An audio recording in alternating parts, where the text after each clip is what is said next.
એશિયાના સૌથી ધનિક અને દુનિયાના સૌથી ધનિકોની યાદીમાં જેઓ 11મા નંબર ઉપર છે એવા રિલાયન્સ ઇન્ડસ્ટ્રીઝના ચેરમેન મુકેશભાઈ અંબાણીની આજે વર્ષગાંઠ છે।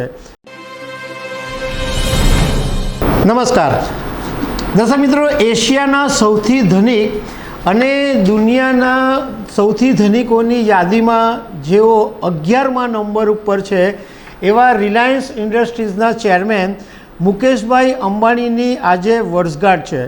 19 એપ્રિલ 1957માં તેમનો જન્મ યમનમાં થયો હતો। મુકેશ અંબાણીએ છેલ્લા 22 વર્ષની અંદર જે પ્રગતિ કરી છે એના વિશે અમે તમારી સાથે વાત કરીશું। મારું નામ રાજેશ શાહ છે અને તમે જોઈ રહ્યા છો ખબરછે.com। દર્શક મિત્રો, ભારતના લોકો ઉદ્યોગની અંદર ધીરુભાઈ અંબાણીને જાણતા નહીં હોય એવું બને નહીં। નાનો હોય, મોટા હોય કે કોઈ પણ હોય, ધીરુભાઈ અંબાણીનું નામ બધાના મોઢે હોય જ છે। ધીરુભાઈ અંબાણીના જે બે સંતાન છે એમાંથી મુકેશ અંબાણી અને અનિલ અંબાણી। તો મુકેશ અંબાણીનો જન્મ 19 એપ્રિલ 1957માં થયો હતો અને યમનમાં એમનો જન્મ થયો હતો। આજે મુકેશ અંબાણી 67 વર્ષના થયા છે। તમને એ વાત કરીએ કે મુકેશ અંબાણી જ્યારે એમણે બોમ્બે યુનિવર્સિટીમાંથી કેમિકલની અંદર ડિગ્રી મેળવી અને આગળ ભણવા માટે સ્ટેનફોર્ડ યુનિવર્સિટીમાં ગયા હતા, પરંતુ તે વખતે રિલાયન્સ ઇન્ડસ્ટ્રીઝની અંદર એમની જરૂર હતી, એટલે મુકેશભાઈ અંબાણી પોતાનો જે અભ્યાસ છે એ અધવચ્ચે છોડીને રિલાયન્સની સાથે જોડાઈ ગયા અને 1981માં એમણે રિલાયન્સ ઇન્ડસ્ટ્રીની કમાન દિવંગત ધીરુભાઈ અંબાણીની સાથે સંભાળી લીધી। મુકેશ અંબાણી પેટ્રોલિયમ ઉપરાંત ટેલિકોમ સેક્ટર, રિટેલ અને એમણે એ પછી રિલાયન્સ કોમ્યુનિકેશનની પણ સ્થાપના કરી હતી। આમ તમે એમ વિચારો કે મુકેશભાઈ અંબાણી છે એ બોર્ન વિથ ગોલ્ડન સ્પૂન છે, એટલે એમને સમૃદ્ધિ અને મિલકત છે, સંપત્તિ છે, એ બધું વારસામાં મળ્યું છે, પરંતુ એ વારસાને જાળવવો, એ વારસાને આગળ વધારવો અને એ વારસાને ઉપર લઈ જવો એ બધાના માટે ખાવાનો ખેલ નથી હોતો અને એનો આપણે બીજા બધાના દાખલો જોવાની જ જરૂર નથી। આપણે ધીરુભાઈ અંબાણીના પરિવારની અંદર જ આ દાખલો જોઈ લઈએ કે મુકેશભાઈ અંબાણી અને અનિલ અંબાણી વચ્ચે જે ભાગલા પડ્યા તો એમાં મુકેશ અંબાણી આગળ વધતા રહ્યા અને અનિલ અંબાણી પાછળ જતા રહ્યા। એમણે બિઝનેસની અંદર એટલી બધી મોટી લોસ કરી, પરંતુ મુકેશ અંબાણી પોતાની દીર્ઘદ્રષ્ટિ અને એમના નેચરને કારણે એ આગળ આવતા રહ્યા।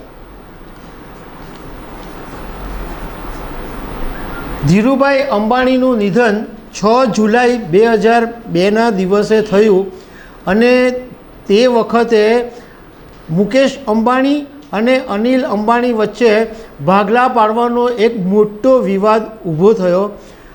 તે વખતે મને યાદ છે કે આ વિવાદ એટલો મોટો હતો કે આ ભાગલા પાડવા માટે ICICI બેંકના પૂર્વ ચેરમેન એવી કામત, મોરારી બાપુ, રમેશભાઈ ઓઝા, આ બધા મોટા દિગ્ગજ નેતાઓ વચ્ચે પડ્યા હતા અને બધી જે મિલકતોની, કારણ કે સ્વાભાવિક વાત છે કે ધીરુભાઈ અંબાણીના કેટલા બધા બિઝનેસો હતા એને ડિવાઈડ કરવાના, મિલકતો ડિવાઈડ કરવાની, તો એ એટલું ઇઝી નહોતું, પરંતુ આ બધા લોકો વચ્ચે પડ્યા। મોરારી બાપુ, રમેશભાઈ ઓઝા, કેવી કામત અને કોકિલાબેન અંબાણી પણ વચ્ચે હતા।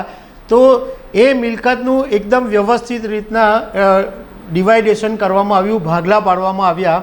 એમાં મુકેશ અંબાણી પાસે જે ધીરુભાઈ અંબાણીના જૂના બિઝનેસ હતા એ એમની પાસે આવ્યા, જ્યારે અનિલ અંબાણીની પાસે નવા જે બિઝનેસો હતા, રિલાયન્સ પાવર, રિલાયન્સ ઇન્ફ્રાસ્ટ્રક્ચર, એવા બધા જે અમુક બિઝનેસો હતા એ અનિલ અંબાણીની પાસે આવ્યા। તમને જાણીને નવાઈ લાગશે કે 2002માં જ્યારે મુકેશ અંબાણીએ રિલાયન્સ ઇન્ડસ્ટ્રીઝનું કમાન સંભાળ્યું ત્યારે એનું માર્કેટ કેપ 75,000 કરોડ રૂપિયા હતું. આજની તારીખે માર્કેટ કેપમાં રિલાયન્સ નંબર 1 છે અને રિલાયન્સનું માર્કેટ કેપ લગભગ 20 લાખ કરોડ રૂપિયા છે. એટલે તમે એમ વિચારો કે 2002થી 2024 22 વર્ષની અંદર મુકેશ અંબાણીએ કંપનીનું માર્કેટ કેપ 75,000 કરોડ રૂપિયાથી વધારીને 20 લાખ કરોડ રૂપિયા સુધી પહોંચાડી દીધું. જ્યારે ધીરુભાઈ અંબાણી હતા ત્યારે એમનો મેઇન બિઝનેસ ટેક્સટાઇલનો હતો, પેટ્રોલિયમનો હતો, પણ એ પછી મુકેશ અંબાણીએ petroleum, retail, life science, logistic, telecom, infrastructure, green energy અનેક સેક્ટરની અંદર બિઝનેસ વધાર્યો છે અને હવે ટૂંક સમયની અંદર વેલ્થ એસેટ મેનેજમેન્ટ અને બ્રોકિંગના બિઝનેસની અંદર પણ જવાના છે. રિલાયન્સ ઇન્ડસ્ટ્રીઝ સાથે જે અધિકારીઓ સંકળાયેલા છે એમની સાથે એકવાર વાત થયેલી હતી કે મુકેશ અંબાણીનું જે વિઝન હોય છે એ એટલું બધું લોંગ ટર્મ વિઝન હોય છે અને એટલા બધા એમના બિઝનેસની અંદર એક્ટિવ હોય છે કે એ વિડીયો કોલથી બધી જેટલી જ્યાં ઇન્ડસ્ટ્રીઝ છે ત્યાં વાત કરે છે. સપોઝ અહીંયા હજીરામાં રિલાયન્સ ઇન્ડસ્ટ્રીઝ છે તો ઘણી વખત વિડીયો કોલથી બધા અધિકારીઓની સાથે વાત કરે અને જો ગ્રોથ સહેજ પણ ડાઉન થયો હોય તો મુકેશ અંબાણી અધિકારીઓને એટલા સખત ખખડાવે કે પાણીથી પાતળા કરી નાખે. એટલે રિલાયન્સ ઇન્ડસ્ટ્રીના અધિકારીઓ એટલા બધા એલર્ટ હોય કે ગ્રોથને ક્યારેય નીચે નહીં જવા દે, કારણ કે એમને ખબર છે કે જો ગ્રોથ નીચે ગયો તો મુકેશ અંબાણીનું સાંભળવું પડશે. અને મુકેશ અંબાણી ગમે એટલા મોટા અધિકારીઓ, અહીંયા આગળ રિલાયન્સ ઇન્ડસ્ટ્રીનો હેડ કેમ નહીં હોય, એને પણ એટલી કડક અને સખત ભાષાની અંદર ખખડાવે. કોઈની મજાલ નથી કે મુકેશભાઈ અંબાણીની સામે દલીલ પણ કરી શકે, કારણ કે એમની પાસે દરેક બાબતનું નોલેજ હોય છે, દરેક બાબતની એમને જાણકારી હોય છે. એટલે કોઈ અધિકારી એમને ઉલ્લુ પણ બનાવી શકતા નથી. મુકેશ અંબાણીને 3 સંતાનો છે, આકાશ, ઈશા અને અનંત. હવે મુકેશ અંબાણીએ એમના પિતાના સમયે જે ભાગલાનો વિવાદ જોયો હતો એ વિવાદ એમના પછી ઊભો નહીં થાય એટલે એમણે પહેલાં જ પાળ બાંધી દીધી છે અને એમના જીવતા જીવ જ એમણે જે આખો બિઝનેસ છે એ 3 સંતાનોની અંદર વ્યવસ્થિત રીતના વેચી દીધો છે, ડિવાઈડ કરી દીધો છે. આકાશ અંબાણીને જીઓની ટોટલ જવાબદારી આપી દેવામાં આવી છે. ઈશા અંબાણી જે એમની દીકરી છે એમને ટોટલ રિટેલની જવાબદારી આપવામાં આવી છે અને સૌથી નાના પુત્ર અનંત અંબાણીને ગ્રીન એનર્જીની જવાબદારી આપી દેવામાં આવી છે. મુકેશ અંબાણીની સાથે એમના પત્ની નીતા અંબાણી પણ બિઝનેસની સાથે સોશિયલમાં પણ જબરજસ્ત એક્ટિવ છે અને રિલાયન્સ ફાઉન્ડેશનની અંદર તેમનું પણ જબરજસ્ત કામ છે.